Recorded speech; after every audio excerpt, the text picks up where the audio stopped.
Sometimes the worst thing you can do for a founder is answer the question that they asked.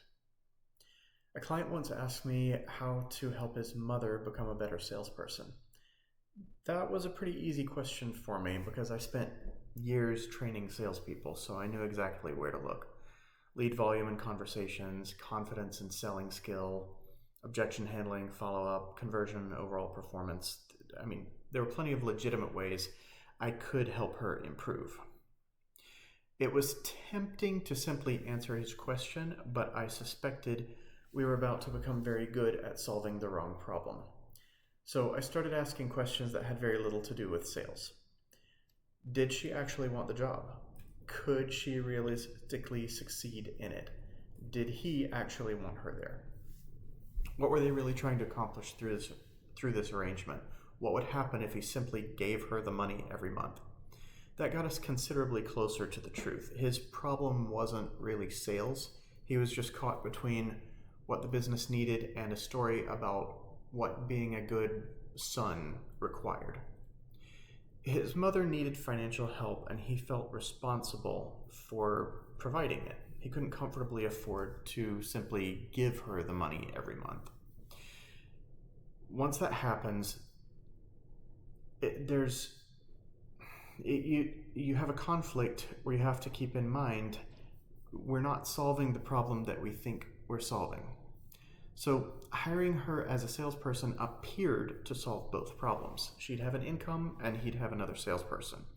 It was a wonderfully rational solution, but reality wasn't cooperating. Fortunately, he was being very honest with me about feeling stuck. Once someone gets honest with you, the only question left is what's the fastest way to get unstuck? So we didn't force a decision right away. There were 3 stakeholders who were deep in their fields, and a clever coaching insight was not going to magically untangle years of family duty. Instead, we quickly designed an experiment.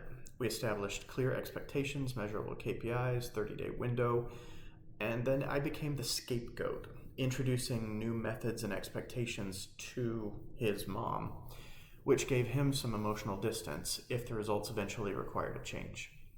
Then we let reality keep score. The arrangement obviously wasn't working and the numbers made that difficult to argue with.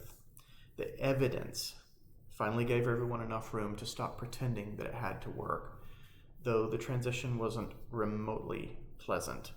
His mother was furious and nobody floated serenely into a beautiful moment of mutual understanding. They did get past it though. It took a couple of weeks. The founder got out of an arrangement that had previously felt almost impossible to question. I still think about that case sometimes because his original question was completely reasonable. How do I help my mom become a better salesperson? A sales trainer or a business consultant could answer it. A mastermind full of smart founders could probably generate 15 useful answers in just a couple hours. That was the danger, though. Every useful answer would have accepted an assumption that deserved to be examined first. Should we actually be doing this? That needs an answer. Sometimes that assumption is right. It still deserves a vote, though. Founders are surrounded by people who are exceptionally good at answering how questions. Ask how to save the project, fix the hire, pursue the opportunity, hit the next revenue target, and competent people immediately start solving. Competence can accelerate misalignment, though. A capable founder, even just by themselves, can become extremely good at making something work without ever asking whether it should work. That's why I ask if before how. Sometimes the problem isn't how to save the project, fix the hire, or execute the plan. The more important question is, should we even do it? Do we want it? Do we want it for the right reasons? Yes, this is all the same question. Hush you. If something in your business has felt persistently wrong despite every attempt to fix it, move upstream a bit. Ask yourself, what do I believe would become true about me if I stop trying to make it work?